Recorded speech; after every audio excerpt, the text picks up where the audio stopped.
So. Good morning, everybody. We're starting a little late. We had some technical challenges. Not only was the internet down today in our church, and I had to jigger an Ethernet thing and understand how that worked into it, but then the Zoom, we have this little owl device that spins around and shows our pictures as we talk in the room. That had to be configured too, so drives us crazy. Technology. All this technology, that's right. We are going, so welcome today. And we're going to talk about active listening today. And I'm going to share a little bit of what I found on the internet about it. And then Gene Dawson, one of our class members, is going to share in the second half of our hour. We might go a little past 11:30 here since we're starting 9 minutes late, but a little bit, yes. Hey, we actively listen to you guys for those 9 minutes, so we understand active listening. What did they hear? 5 minutes. Yeah. Heard that, so that's good. Okay, so our usual announcements. Those of you on Zoom, please mute yourself in the lower left corner of your screen. So we try and keep the background noise down. We are glad you're able to hear us and we can hear you now. And we are recording back too. And please be nice to our speakers today and to each other, of course, and thank you. Any announcements? I do have an announcement. We're having on the 28th, Mrs. Claus's Closet. Do people know what that is?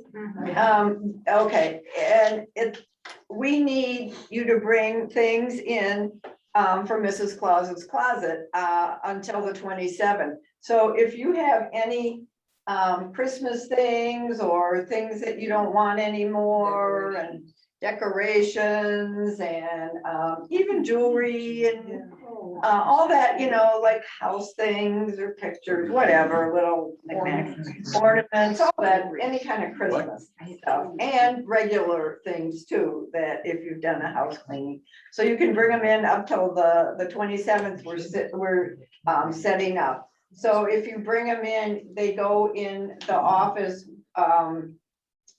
when you come in, and it's in the corner with who has their office in there? Jamie's office.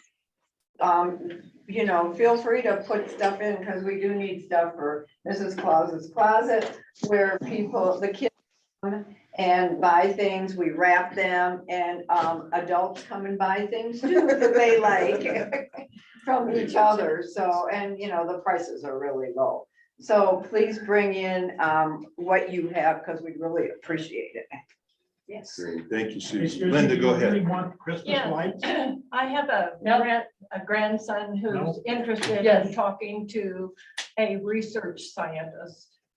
Does anyone know any research scientists? What kind of research? Well, he said he would be interested in talking. Yeah, he's particularly interested in chemistry, organic or inorganic Let's chemistry. refer everybody to Linda after class. Talk to Linda if you got any connections there. That'd be great. Ann. W event is going to be Saturday on the 20th, this coming Saturday at 10 o'clock in Fellowship Hall. Circle of Joy has done this since we stopped doing it as a whole congregation, but we stuffed stockings for IFCS, and we have a goal of 100. So if you've got any, leftover Halloween candy too, that it doesn't say Halloween on it, we could use, but but just come and stuff stockings with us, because a lot of people have conflicts and we need as many able-bodied as we can. What time? 10 o'clock, and you can come later too. We stuff them, people can just sit and sew them, and last year we got close to 100, so this year I made the goal of 100.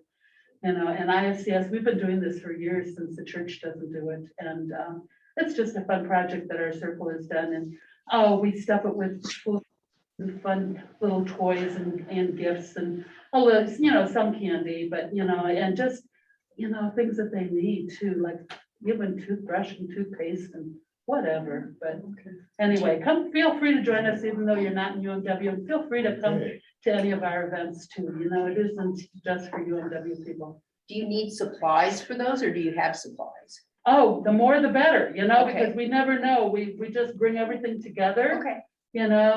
I've got enough stuffed animals and books and pencils and erasers, that's, we had leftovers from last year, but anyway, but if you have any questions about it, just give me a call, I'm Ann Okay, Warren. great.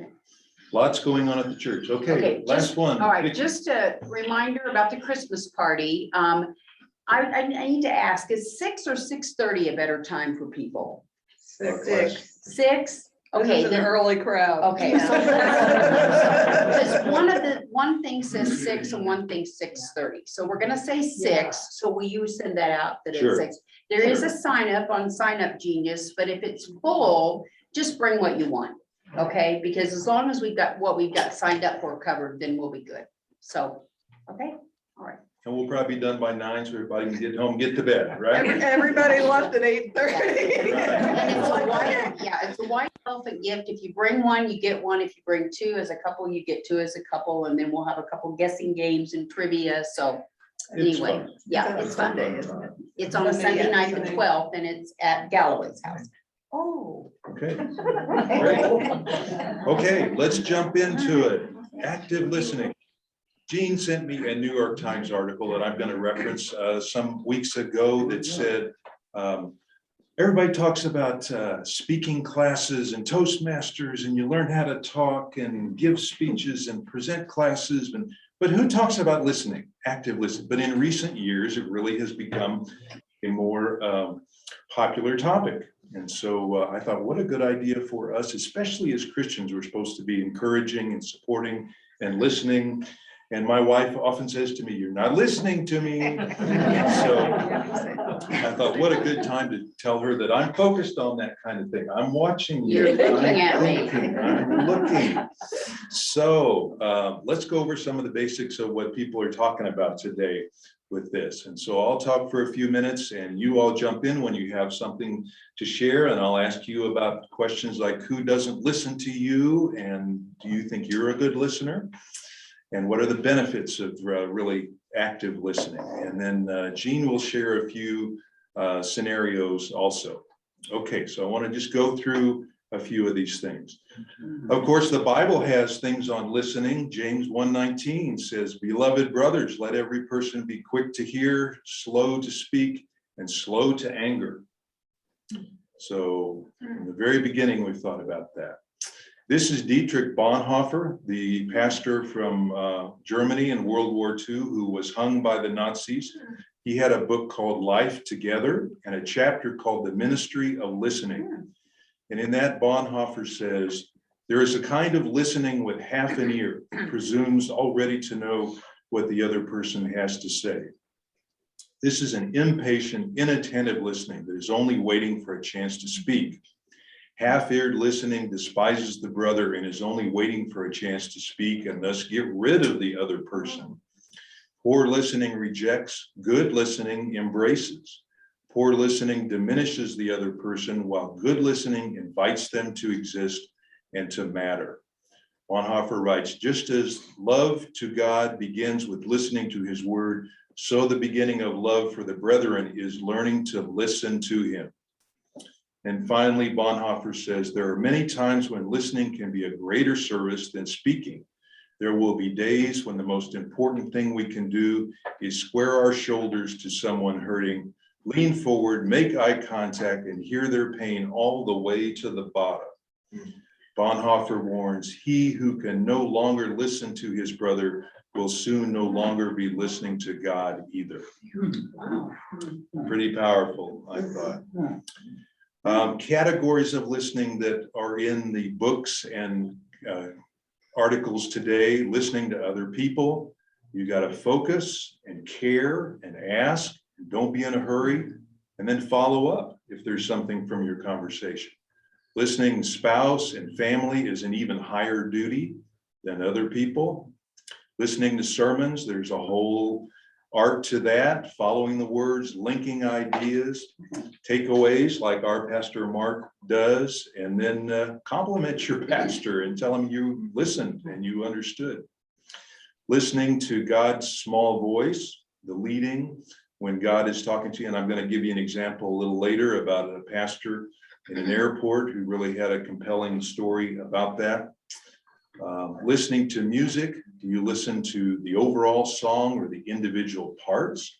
It's another way to listen. And even listening to nature, the wind, the birds, the elk outside bugling in the fall.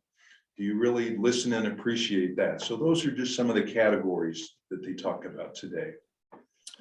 But let me just go over this New York Times article, which I thought was really good, and by an author of a book called You're Not Listening, What You're Missing and Why It Matters. She says, when was the last time you listened to someone, really listened, without thinking about what you wanted to say next, glancing down at your phone, or jumping in to offer your opinion? And when was the last time someone really listened to you, so attentive to what you were saying, and so you felt truly understood? We are rarely encouraged to listen carefully and purposefully to each other, and we often talk over each other at cocktail parties, work meetings, or even family dinners. And I highlighted that because TV shows make me crazy, like Today Show or somewhere these people talk over each other and don't stop. And they're not listening to each other. They are really intentionally talking over, trying to get the attention. I like that show, but it drives me nutty when they do that. Listening can be more valuable than speaking. Wars have been fought, fortunes lost, and friendships wrecked for lack of listening. It's only in listening that we engage, understand, empathize, cooperate, and are developed as human beings, whether in our personal or professional lives. Yeah. And there's lots of these memes online that show how people get frustrated by not listening. Not listening in Costco lines, not really listening, but another section here says, why develop listening skills? Well, they can help you understand the other person's attitudes and motivations, which is essential in cooperative and productive relationships, as well as discerning which relationships you'd be better off avoiding. So how can we reclaim this? The author here says that she has studied the psychology and sociology of listening by talking to a CIA agent, a priest, a bartender, a furniture salesman, and other folks who have to listen. It goes beyond not just listening to what people, not just hearing what people say. It involves paying attention and asking questions. One of the most valuable lessons I've learned as a journalist, she says, is that anyone can be interesting if you ask the right questions. Don't have a hidden agenda of trying to fix, save, advise, or correct people when you are listening. Ask about their interest. Find out what excites or aggravates them. What are their daily pleasures? Ask expansive questions, like where would you like to spend a month anywhere in the world? So just go beyond basic things that we do. Another little meme here. I'm listening, but you're just not saying anything worth responding to. Lots of times we have that reaction also. We discount what people say. But how you listen can work like a self-fulfilling prophecy. If you're barely listening to someone that you think is boring or not worth your time, you could actually make it that way by the way you're looking at it. Moreover, listening to other people makes it more likely that they will listen to you. This is partly because it's human nature to return courtesies. And finally, our brains can think a lot faster than people talk, so beware of the tendency to make mental side trips when you're listening.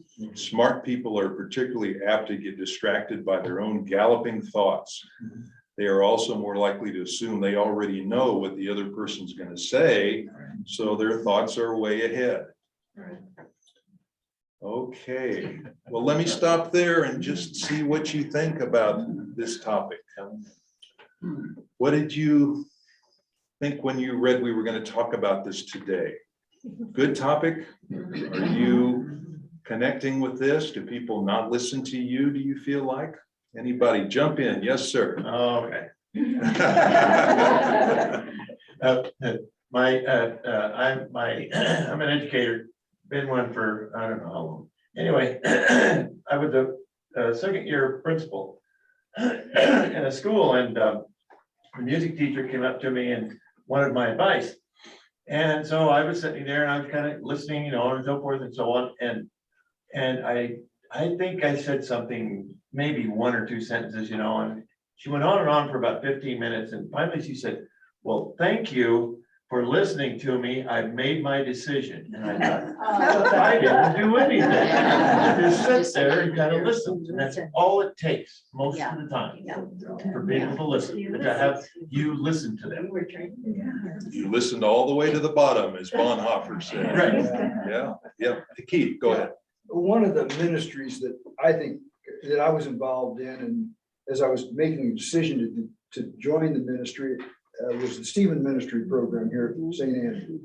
We no longer do it, so now we're congregational care ministry, and so it's kind of the same thing. But it was a long program with 2 books about that thick, 8.5 by 11.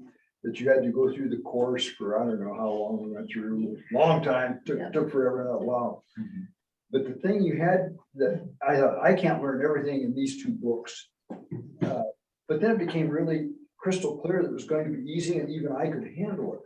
Because they said, all you do is listen. Because a Stephen minister cannot be an expert in every issue that people are dealing with in their daily walk through this complicated process of life. And all I ever did in my tenure as a Stephen minister in this church is occasionally nod my head yes, or occasionally say, and what else did you do, or what, or how did that make you feel, or whatever, just to solicit that response. And I found out that that's all people needed, was someone to acknowledge and be there for them. And you didn't have to be a psychologist or a preacher or an expert or an advanced degree person to be an effective Stephen minister. You just had to care. And Bonhoeffer was high in that process for me. So you I'm heard glad you brought Bonhoeffer before up. what he had to say about that. Very good. Anybody else? 2 ears, 1 mouth. We have 2 ears and 1 mouth. Judy said. Yeah, for a reason. I'd Yes. like to say that I had breakfast this week with Steve, and we're new to the community and the church, and so he was one of the first people I reached out to have breakfast. And it was after the breakfast that I learned we were going to have a class on active listening, and I think I said to Steve, I've done most of the talking here, and I'm known by my wife as a blabbermouth. So then I began to think, oh boy, I need to listen better in Sunday school. Steve was very good at listening. Oh, we had a good breakfast. Good to get to know you. Susie, go I ahead. think when it said, you're not listening to me, it just dawned on me I hear my grandson saying that, when we had teenagers, you know, they would give you this whole scenario of what they were doing, and then you'd come back and say, no, blah, blah, blah. And they're like, you're not listening to me, which we weren't really listening to what they were saying. You know, you'd say, you can't do that because of this and that. Did you ever notice that your kids would say, oh, you're not, I hear my grandson, you're not listening to me, because he's not getting the answer he wants. But, you know, That's a good point too. and I did remember them saying that, even to me, Mom, you're not listening. I'm like, yeah. I had a 4-year-old grandson say once to me, focus, Grammy, focus. Wow. My grandkids used to take my face and put it Okay. right at them. Yeah. Look at me, you know. Yes. um, And Vicky does that to me. She does. Look in Right my here. eyes. when we're talking. Okay, Zoomers, I want to invite you into this too. What do you think about active listening problems? Susan, go right ahead. One of the things that I've learned in Canada is that it's not what they say many times, but what they don't say. So it's a different kind of active listening. That's an interesting thought. Yes, very good. Anybody else? Okay, sure, let's go with It's Helen. just a comment. I find that there are two types of listening and speaking and so forth. And so often the speaker is going on and on and on and on. And when it's a conversational type thing, like if I'm having lunch with a friend, we love it when the other interrupts at this time, because right then's when it's important to make your point and then chat about something else. But often a person will just talk forever. And then by the time, and what were you gonna say? I mean, it's a totally different subject by then.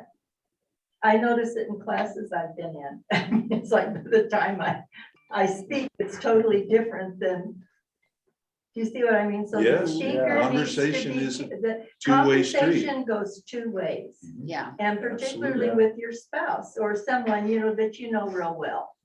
And I had lunch with a dear friend, real well Friday. And this subject came up and I didn't know at that point you were gonna have this class even. But she said, by the way, when we get together, it's okay to interrupt because we got so many subjects to cover, because we only see each other maybe every 6 months. So conversations with friends are really different than if you're attending a class That's a or good something. point. Sure, go Of our communication is nonverbal. ahead. Only 7% are the words that we say. Great. So that's why texting and that can be misconstrued so Right. easily. Because, and there's the only example I can think of, there's 3 ways to say, how you doing? How you doing? Or how you doing? Or how you doing? Oh. Just Depends on where the just emphasis inflection is. of your voice Uh-huh. is different. Mhm. Mhm. Okay. Well, go ahead, Vicky, and then I'm gonna review a Okay, few more things. I just think that it depends on who you're listening to. I think sometimes you have to really be invested in the person that you're listening to, depending on the circumstance. But some people do rant and they go on and on and on. But if you're invested in that person, you know that person needs to rant, and I've learned a lot by listening to people rant. And Steve's mother was a ranter. And we'd stand behind her and go, heard this 1, 2, 3 times, But I will tell you that listening to her over and over again, there's things about her and the family that when they are questioning them, I'll go, heard it 5 times, here's the answer. So I just think you have to be invested in the person that you're listening to. Not everybody, but most people. One of the golden rules early on was if I was speaking, Steve learned to say, now, wait a minute, is this something I'm listening to? Or is this something you want me to help fix? Right? Oh, good point. So in other words, I'm just here to hear you out to make you work on it yourself. Or do you want my advice? And that really has helped a lot. As long as we remember that and then practicing that with our kids and other people. So and that shows you're invested. Yes. Am I listening? Yes. Yeah. All right, so men, fixing is easier, right? I want to do that. And those are things talked about in marriage counseling and other counseling, of course, too. Are you communicating? Are you listening? Are you men not trying to fix?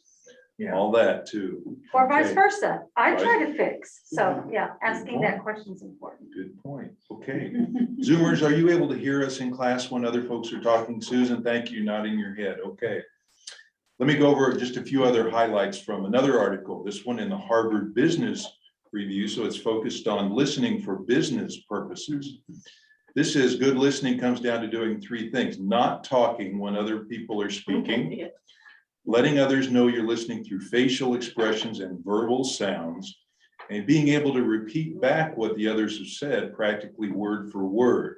Much management advice focuses on these three things, which ends with saying, so let me understand what you're saying is this.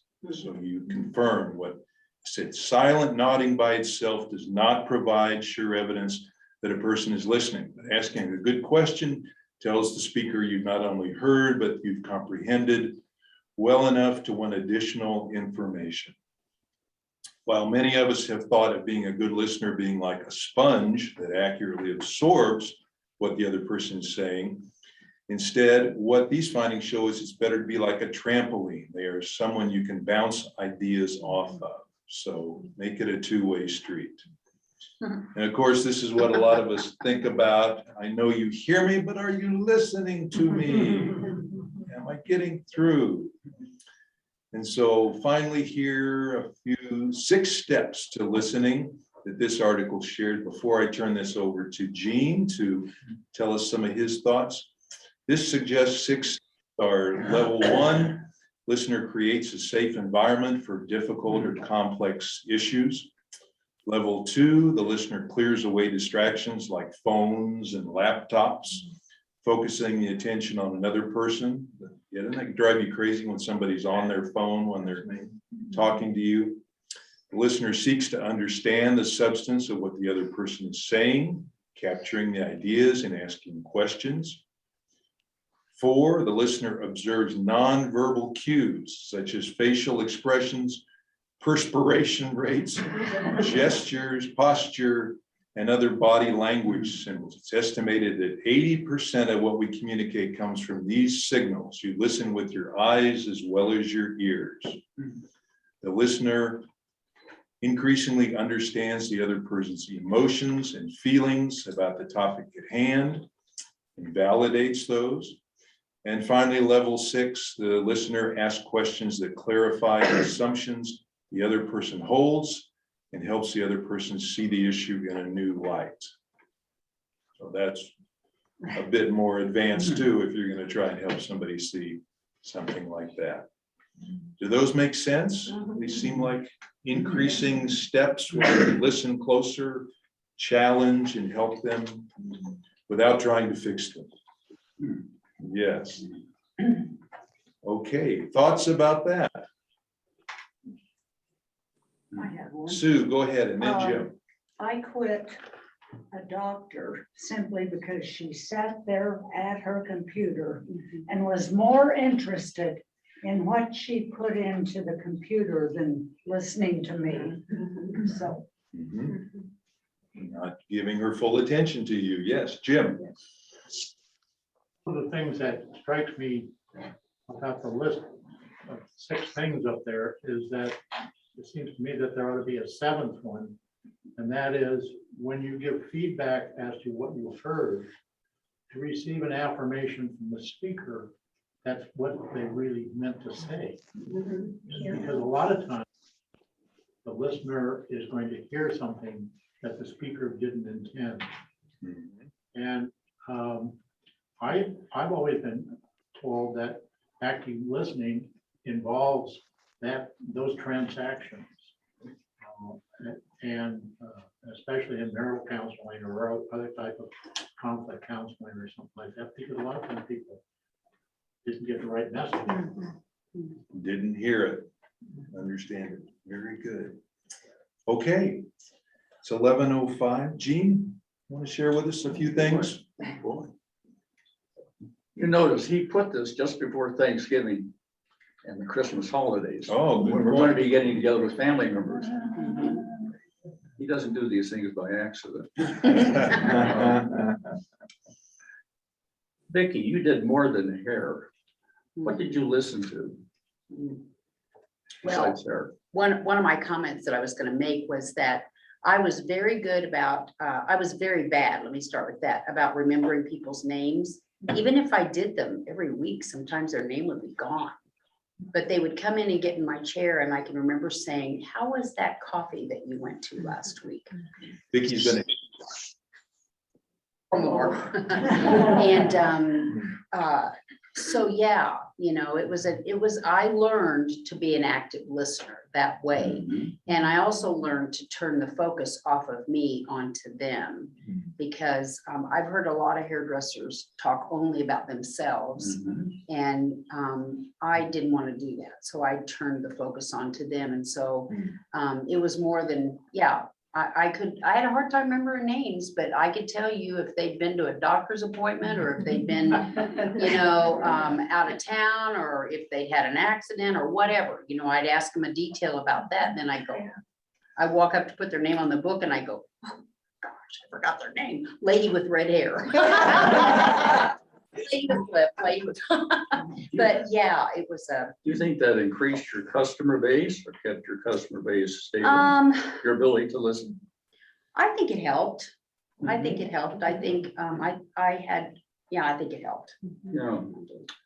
I was impressed by your comment about the doctor not looking at you. This is a problem in mental health centers right now. Yes. The therapist will be typing away on the conversation of the treatment plan and not be looking at you as the client or the patient. So I think technology can provide a distraction here. We need to be mindful and just not the preoccupation with the iPhone. And you see this in the Starbucks and restaurants and so on. People are looking here, and they're even talking to one another, texting one another, even though we're in the same group here. Right. So that's one of the distractions, Steve. You're absolutely right. I think during this pandemic too, we were talking about nonverbal and eye contact. Yeah. Wearing this mask, I'm finding that some of our communication and effectiveness are looking into the eyes of people, trying to read what the person is feeling, sensing, reacting at the moment, and not just the words. Don't you think the masks are making us perhaps a little more attentive to nonverbal because of the restrictions? That's something to keep in mind. I was going to just give three examples of best practices from a Christian perspective, and then the light finally went on that we may have a fourth. And I'm going to mention these fourth and get your reactions on this. I had meant to bring a book that I'm reading. I'm halfway through it. I forgot to bring it. I had it laid out on the table, Mary. I completely spaced it out. I'm not, as you well know, not always totally coherent or with it. It's okay. not a Go good ahead. sign. It was, are you really listening? I'll bring it next week. Siegel and a female and a male clinical psychologist, and I'm finding it a very helpful read because I consider myself an okay listener, but I have some improvements to make. I'm certainly aware of that, and so I'm finding this book very, very helpful. But the contribution I wish to make, because a couple of these examples are very recent, and Mary was a part of this, so you can be the fact checker. And if I overstate or understate, please interrupt and give me your rendition of this. But I have four best case examples of Christian oriented communications, and one is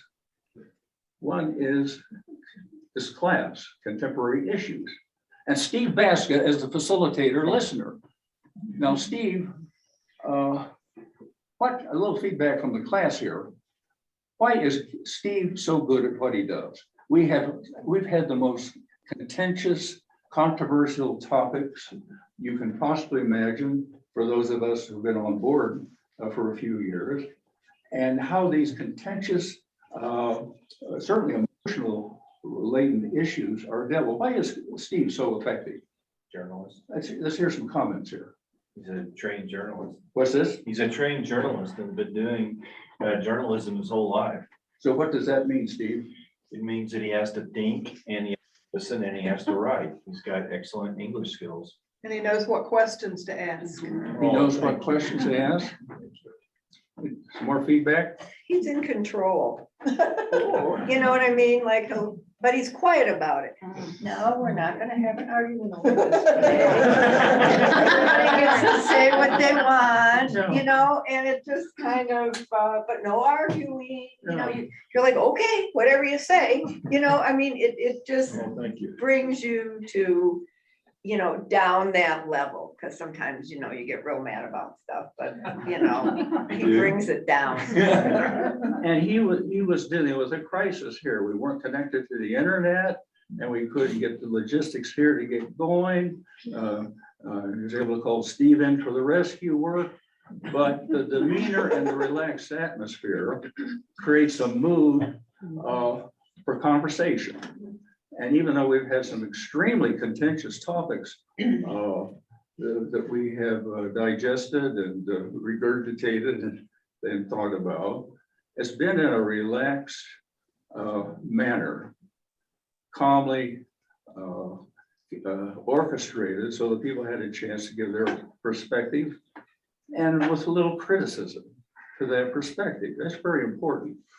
We're talking about what I think, from my humble perspective, is probably the most important piece to real effective communication and listening. That is giving feedback. Did you really mean this? Am I right in what you said? Am I correct in what I thought I heard you say? What does that indicate when you ask those kinds of questions? What does that seem to indicate? When you ask questions like that, am I hearing you correctly? What does that seem to indicate? When somebody says that to you, what does that seem to indicate? That they respect your opinion. Respect for opinion. And they're interested in what you're saying. What's that? And that they're interested in what you are saying. Interested. And back to what Vicky said too, they're invested in that relationship enough to try to make sure that they're understanding you. But I do want to say something, and out of respect, we've talked about this at home. And this might be a little bit deep, but I think it's there, and I think we need to realize it. That when any of us, atmosphere like this, and we are talking to one another and we're respecting and listening and interacting, it's on a somewhat social and level. It goes to a totally different place when you're on an emotional level. When you go from social to emotional, it changes the dynamics of communication. And here we are social. And I believe we get emotional about those kinds of things, but we don't really get to the gut of it. But when you're talking to a spouse and you go below the social level, it's more than just being able to keep control and talk. So I think Steve, we've worked through a lot of that, about working through, because I'll say to him, I am amazed at what you do here. He's very, very wonderful at what he does here. And we've had to work on that level that's below what we do here, so I think we all have to know that exists, below the social level. Well, thank you, Vicki. That leads me into what I wish to focus on here. That is the emotional issues that we're confronting in today's world. And certainly we're well familiar with what these are in this church. You get into topics such as gender and lifestyle, race and so forth, politics and so forth. These hot buttons. So that's what I want to address. Thank you for bringing into what focus on as far as best practices. We have, from my estimation, we just have a tremendous senior pastor who provides what I can contend is the spiritual overview and the theoretical basis for the engagement with other persons. Today's sermon was a good illustration of that, stronger together, and the importance and what is required in that engagement. That means getting feedback. And Pastor Mark indicated where he's gotten some pretty blunt feedback to his betterment. When I was working in the university environment, you get your evaluations every term, every semester. These can be brutal. These can be very brutal. Tenures and promotions and assessments are based on a lot of the feedback that students give you. And that can be helpful. It can also be very humiliating at times as well. So you had that kind of feedback. In my post-retirement, I've done some guided autobiography groups around town. I did one here, what was it, a couple years ago here at St. Andrews, an all-day Saturday one. And one of the rules that has to be observed is the feedback will be positive. And the reason for that is when you're getting into emotional issues, very personal issues, people don't always take well to criticism. Right. And if you give criticism, Becky, as you were saying, they may not come back or they may not wish to share again because I was criticized for doing so. And I think that's a great hesitation to have the kind of vulnerability that goes in that kind of dialogue with another human being, that I'll be criticized or I will say something that will be embarrassing, will not sound very intelligent, etc. So to be preoccupied with one's own self and feelings. So in this sharing, one of the mandates is there'll be positive feedback and people are then therefore more willing and able to share on a deeper level. This is what we're talking about. Now, the three Just a cases. time check for you. Pardon my interruption. I am listening. I got you. It's 11:17. Here we go. Just check. We're gonna go a little past 11:30. Three. And Zoomers, I want to say, I Yep. hope you can hear us okay. And if you Okay. want to just jump in and say, excuse me, I'd like to make a comment. This is helpful, put constraints and limits on talking. The more you talk, the less people will hear. Number one, Trinity United Methodist Church. Are you familiar with Trinity United Methodist Church? Yes. You've been there, some of you have been, okay. It's the flagship of the United Methodist Church. It was territorial, early territorial Colorado. It was the first ship. It's the territorial Queen ship. In downtown Denver. Okay. Speak Last up. week, on Channel 9, they had concluded, it must have been a 6 or 8 week session, dealing with about 6 or 8, 10 of the hot button issues in race. In a small group in the basement of Trinity, Old Trinity, beautiful Trinity Church, there was a group of about 8 or 10 persons, half of which were persons of color, the other half less color, and male, female, good balance. And as we observed about 7 minutes worth, we saw the comfort level. People were building on each other's contributions. They seemed relaxed. They seemed to be enjoying each other's company. This was happening because a professor from the University of Colorado, as was stated in the show, had brought to the senior pastor, I presume, a curriculum being used there at the university. So it was a structured format and probably tested, and probably the applicants who were part of the experience were primed and motivated to participate. The key, and this is something which I think is a Christian advantage, they were having it over a meal. And as was stated, mealtime has a lot of history, certainly in the Methodist tradition. Some of my fondest memories have been in growing up, church suppers, potluck suppers, et cetera, and so forth. Some of the most pleasant conversations, et cetera. So it was being done over a meal. And there were probably some outcome measures as far as the effectiveness of the experience. But I was thinking, Steve, that might be something St. Andrews might want to look into. But apparently they were all very complimentary. The feedback was positive. We heard this. Okay, secondly, Denver Seminary, 2-3 years ago. Denver Seminary is labeled in the minds of some, certainly. That's the conservative seminary. Iliff is labeled in the minds of some as a liberal seminary. I've been an adjunct in both institutions to my comfort, discomfort at times, but I see the benefits of having both. They hosted a Denver Seminary. Again, we had food, we had a panel, and we were talking about cultural differences. You've heard about cultural wars, cultural divide.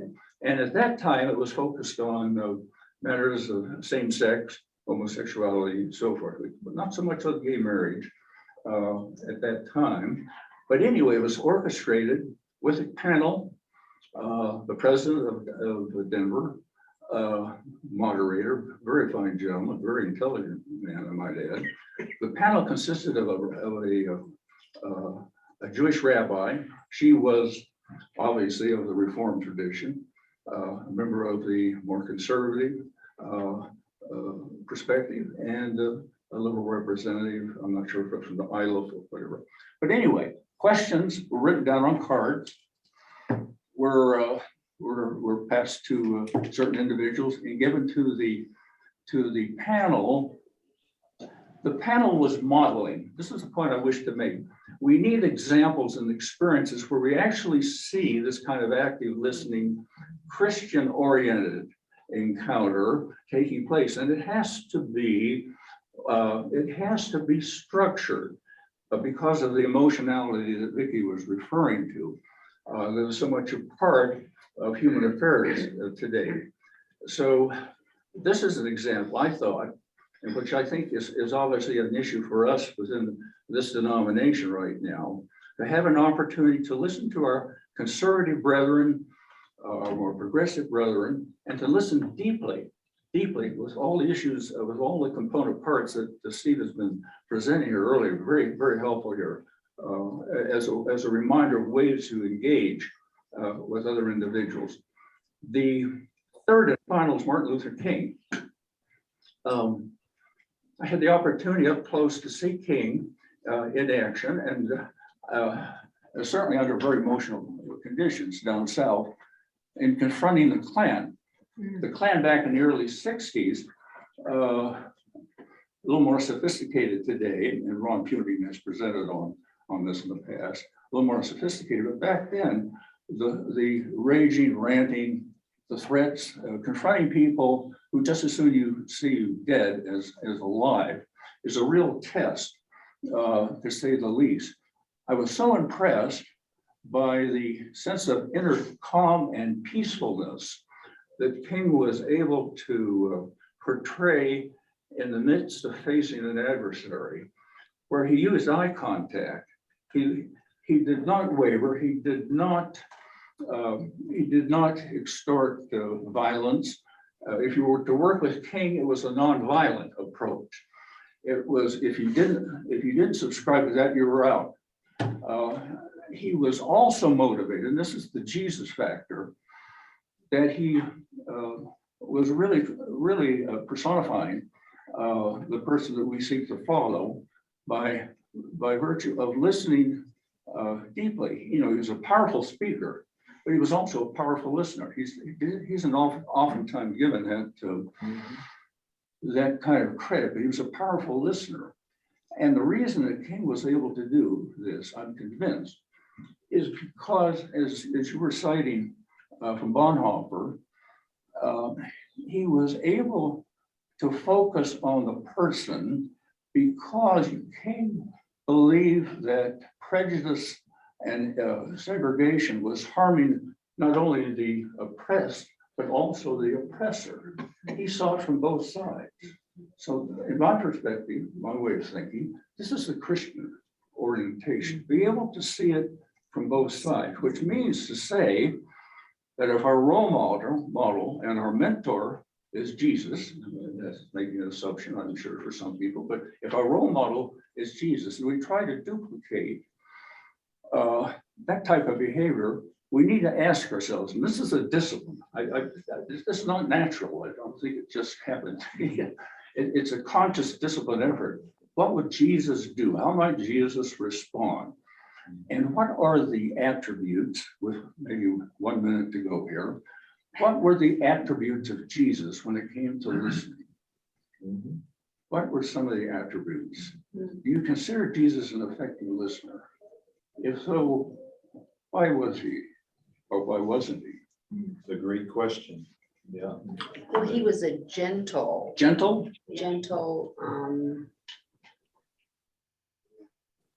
yeah. And he had empathy for whoever he was talking to. And he wore that. I mean, it wasn't just, I mean, he just wore that soft and gentle, made you, I would think that you could just lean into just gentle. He was a gentle. Gentle, what else? Patient, very patient. he saw past the words and actions of that person that he was talking with and saw their humanity, saw their soul. One thing that I've noticed as everyone is doing some talking is a few of you are nodding your head. Now, are you nodding your head in agreement? Or are you nodding your head that you understand? You have to be careful of the two. Yeah. Now, this is just one example, that Jesus stopped the crowd from throwing the stones because he said, those of you who are without sin, cast the first stone. Now, how did he approach? Was there some nonverbal things? I think what he did was he stood in front. There's a nonverbal of the person that we're gonna stone. And then he said what he said. So you're nodding your head. Are you nodding your head in agreement to me, or are you nodding your head that you understand what I'm Both. saying? Yeah. So that's, you have to be careful when you're nodding your head. Yeah, that's true. Especially if you can't hear very well. Yeah. You can't hear well, or you're at an auction. Yeah. We got about 5 minutes left. Gene, final thoughts? Are you? Well, wrapping up?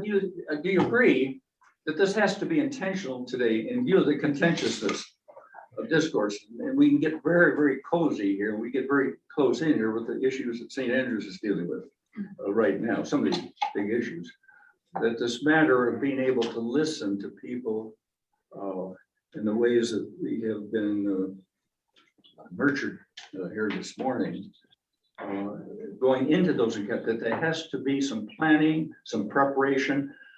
The reason I say that, very good response, Senior Planet, are you familiar with Senior Planet? It's subsidized by the Rose Foundation, Rose Medical Center. It's been an effort here to minimize ageism and stereotyping of older elders. And I have a friend, Mike Boyd, last week in their liberal approach, said we're going to have a dialogue between conservative and liberal persons with respect to political issues and so forth. 10 people showed up. Okay. They were all liberals. They were all liberals. What I'm getting at is I think it has to be orchestrated today, like they did at Denver Seminary, like they did at Trinity Methodist Church. It has to be planned. It has to be thoughtfully facilitated. The emotions are so high and rampant, and rationality is having to struggle to survive in these conversations, that I think anything that we can bring that can model this, such as what we tried to do here, I think in contemporary issues, to have open conversation, be non-judgmental on the other person, that we're mirroring Christian conversation. I think there's a hunger for conversation.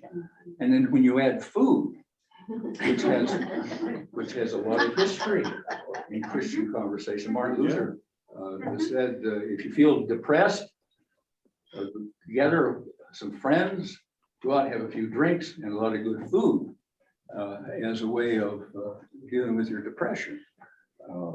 Sin boldly, but love Christ more boldly still.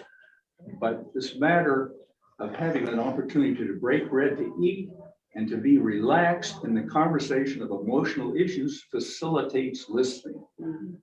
Demonstrated at Trinity Church in that experiment that just finished. Yeah. So anyway. Well, thank you. Is it worth the effort? Is it worth the effort, Steve? Well, I could do a sign-up sheet for food for our Sunday school class. That's a great idea. Not sure we need to eat this whole hour. Okay, let me share one final thing with you here, and then let's have final comments too. This is the Reverend Adam Hamilton of Kansas City's Methodist Church, the biggest Methodist church in America. And it's where Vicki and I came from, that church. And he is, in recent years, really telling people, listen for God's small voice speaking to you in that feeling or that nudge. He says, it happens to me more and more. And he told one story, I'm going to tell it to you real quick. It happened to him just the last few months. He was going to a conference. He was at the Atlanta airport and walking through the airport, and there was a man on the ground who had a heart attack and was being given CPR. And Adam heard a voice that said, stop and pray at this spot until you know the result of this. And so he stopped and just observed and said prayers. And then the man passed away, and they covered him up and took him away. And so Adam went on to his conference and then got back home a few days later and gave his sermon that Sunday. And then as he left the sanctuary, he usually goes and stands at one main exit there. He said it, but he heard a voice or a feeling that said, go stand at the smaller exit and greet people there. And so he did. And the first person that came through, he said, Adam said to this man, how are you? And the man said, I've had a very bad week. My father just died in the Atlanta airport 3 days ago, and I was not able to be with him, and it's really bothered me. And Adam said, was it at the Southwest terminal at noon? And the man said, yes. And Adam said, I was there. I was with your father. I want you to know that he was not in any pain. And I think this was a God thing, that God placed me there, and we listened to his. Isn't that a story? Yeah. I thought that was really good. Yeah. So listening to God, you never know how and when he's going to be speaking to us. Okay. Any final thoughts? Have you had things like that happen to you? We've all had things we think are God incidences. But that's a dramatic example. I thought. Yeah. Okay, final thoughts. Zoomers, do you want to have final thoughts? Please share anything you're thinking. Was this helpful? Yes. Here, our listening discussion today. Very much so. Good. Doug, go ahead. I was going to say, Vicki, I would add one more level of communication that kind of encompasses so much of what we heard today, but I believe there's another level when you go to a professional conversation. Oh.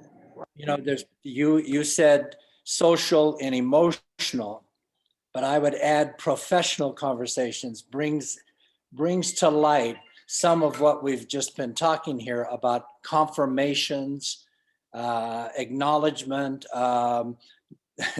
nodding of heads, those sorts of things. And so it even becomes more important. And I was a firm believer, it's not practiced as much today because of COVID, but I had to be present to see the nonverbal communication. That told me more in a professional conversation than oftentimes what was actually being said. I just like to say, at the beginning of class, we talked about the joy of sounds that we hear, and one important one I think that wasn't mentioned is the sound of the ocean surf. It's a beautiful sound that we experience in life. Yes. And then the great joy of music. It just makes your heart sing to listen to some music. Yes, it does. It's 11:36. Vicki, last comment. to something that you said, Jean, about what we've come to see in wearing masks. I am a hospice volunteer, and I have a client that I visit once a week, and she's not able to speak.